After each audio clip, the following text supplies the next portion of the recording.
Não, mano, que isso? Inaceitável na moral. Como assim eu posso tomar uma queda, me machucar, bater, presta atenção, bater, desistindo, o médico olhar, a luta voltar e eu ainda ganhar a luta? Depois falam que o ADCC é complicado, a regra do kimono está muito mais. Então fiquem comigo para saber mais sobre isso.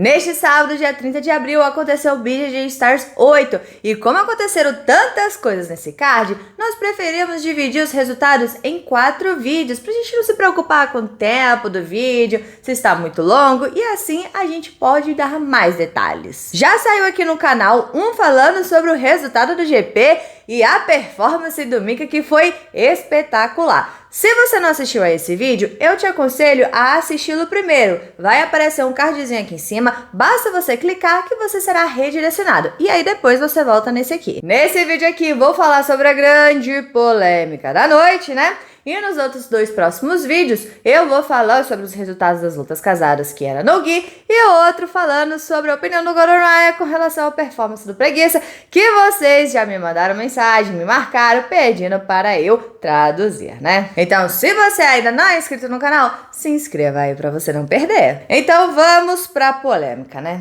Cara, que absurdo, na real, eu estou até agora sem acreditar no que aconteceu. O que rolou? No GP, nós tivemos a luta do Léo Lara contra o Tarta, que ele entrou substituindo o Isaac Baiense porque ele se machucou e não pôde mais participar do GP. Confesso que eu não o conhecia e já gostei do estilo dele, jogo agressivo, forte. Gostei dele. A luta começou animada, com o Léo vindo pra cima e logo se sentando no chão. E o Tarta se movimentando, pulando de um lado para o outro, tentando passar a guarda. Lembrando que eles já haviam se encontrado na final do Brasileiro do ano passado, onde o Léo Lara finalizou no zíper o Tarta. Com essa movimentação, o Tarta saiu na frente, ganhando uma vantagem.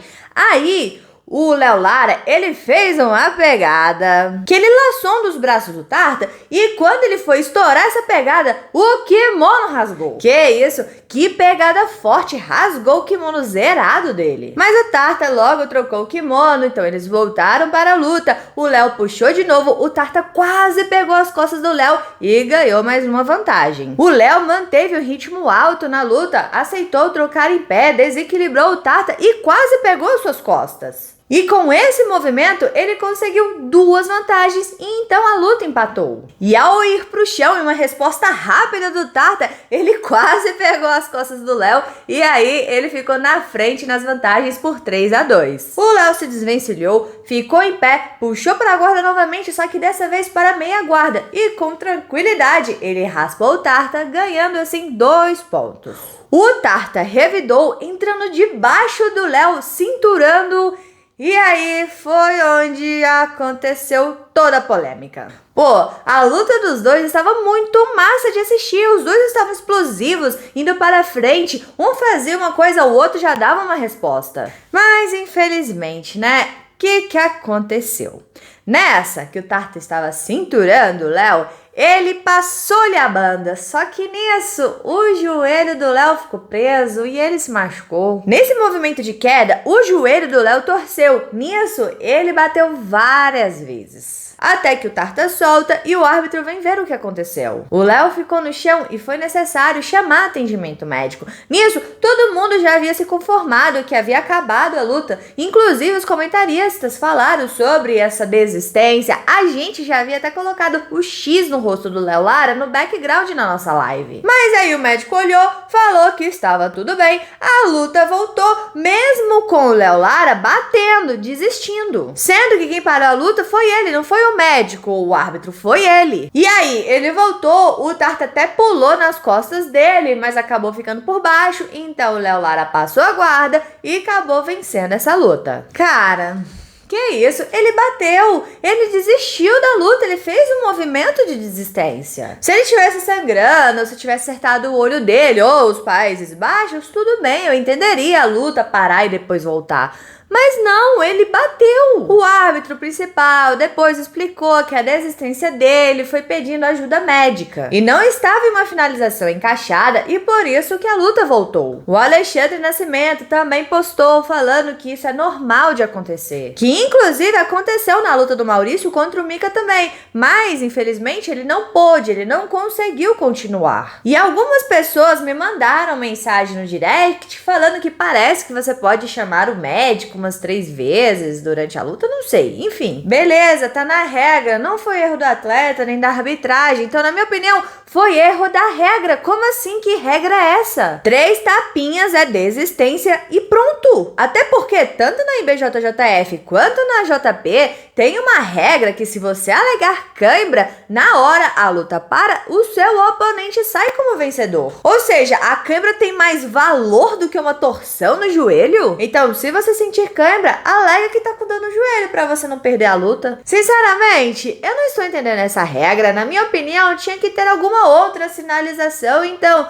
desistência, 3 tapinhas para a luta, acabou. Outra coisa, não estava com golpe encaixado, certo? Então beleza, alguém vai lá, coloca o joelho na minha barriga, eu sinto a costela, eu bato para a luta, falo que estou pedindo assistência médica, então depois eu volto a lutar. Ou eu tô por baixo, nos 100 quilos, alguém faz pressão, coloca o ombro na minha cara, eu sinto minha boca, para a luta, falando que tô com a boca machucada, e aí então depois a luta volta. Não tinha finalização encaixada, ou seja, bater no amasso, não existe, né? É só alegar que estava chamando o médico. Vocês entendem como isso deixa as coisas tão subjetivas? Como a gente vai saber se foi uma finalização ou não? Eu posso ou não bater no amasso? O amasso é uma dor que eu senti em algum lugar, mas não é uma finalização encaixada. Então assim, sinceramente, eu não concordo com essa regra, eu não entendo essa regra. Ali pra mim foi uma desistência, tinha que acabar a luta. Até porque a luta se machucou, cara, infelizmente acabou. Vai virar bagunça, você vai ver uma galera usando isso a seu favor. Batendo em posição que não estava com finalização encaixada, alegando que estava chamando o médico para respirar, descansar, aliviar a pressão, ou então quebrar o ritmo do oponente. E assim, galera, não dá pra ficar contando com caráter, não. Pô, ele só vai parar, realmente se machucou. Não dá, né, galera? Não dá.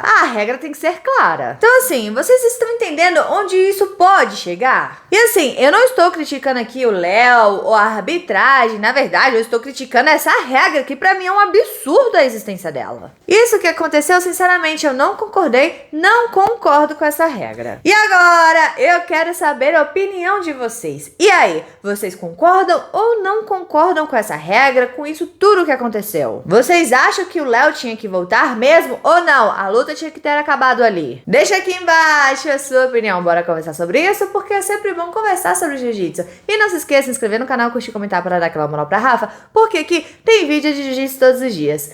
Todos os dias. Então valeu, galera. Ficamos por aqui. Tchau, obrigada. Tudo de bom. Separei esses 2 videozinhos aqui pra você. Um é falando sobre o resultado do GP e a performance do Mika. E o outro é uma posição que eu gosto muito. Então, se você não assistiu, assista porque eu recomendo.